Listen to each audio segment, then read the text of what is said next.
Nigeria says the time has come to raise the level of war against corruption through public-private partnerships if it is to achieve its aim of being among the top 20 economies in the world by the year 2020. Ummu Ibrahim spoke to Frank Nweke, Jr., the Director General of the Nigerian Economic Summit Group.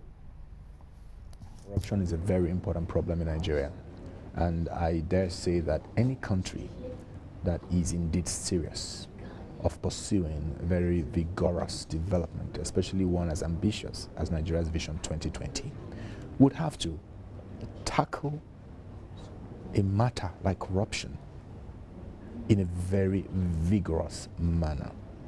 Okay? Because what is happening clearly is that you are misapplying your resources. Individuals, public and private, are taking resources which should otherwise have been channeled to the development of the country and applying them to either personal use or to uses other than that, other than the welfare and the well-being of the Nigerian people.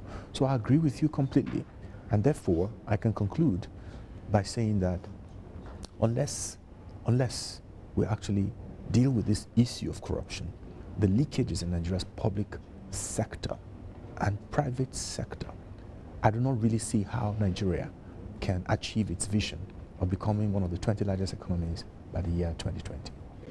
The perception about Nigeria being among the most corrupt countries in the world, I believe, have an impact on the image of the country. This will impact negatively on foreign direct investment into the economy. How far do you agree to this? I mean, naturally, people prefer to go to places or destinations where they believe that the operating environment is more friendly. Okay, man by nature, and businesses, I dare say, actually like to toe the path of least resistance. Nobody wants to. The only reason why you jump out of this window here is if your life is threatened and that's the only option you have. But if you have the option of taking an elevator or taking a stairway, of course you would do it. What am I saying? That, of course, if I find the business environment in Nigeria to be conducive, naturally I want to come here. Okay, but having said that, one cannot fail to point out the size of Nigeria's market. Okay, the size of this economy, the size of our population. Okay, and therefore say that both the private and public sectors will have to continue to work to see how we can make the operating environment more friendly and therefore conducive for the kind of investments that we've been pushing for from all levels of our society in recent times in particular. The fight towards corruption in the country appears to be yielding little effort. When do you think is the right time to raise the level of war against this scourge? The truth of the matter is that I don't think that there should be any timetable. I believe that we must continue to challenge the scourge of corruption.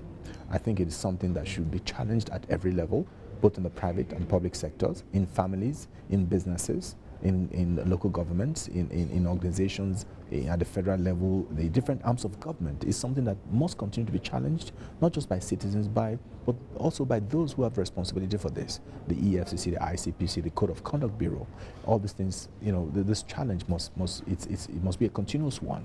And it's extremely important, if we're going to really save our country from underdevelopment, and if we are really keen to really improve the quality of life of the average Nigerian, we cannot fail to really fight corruption to the finish.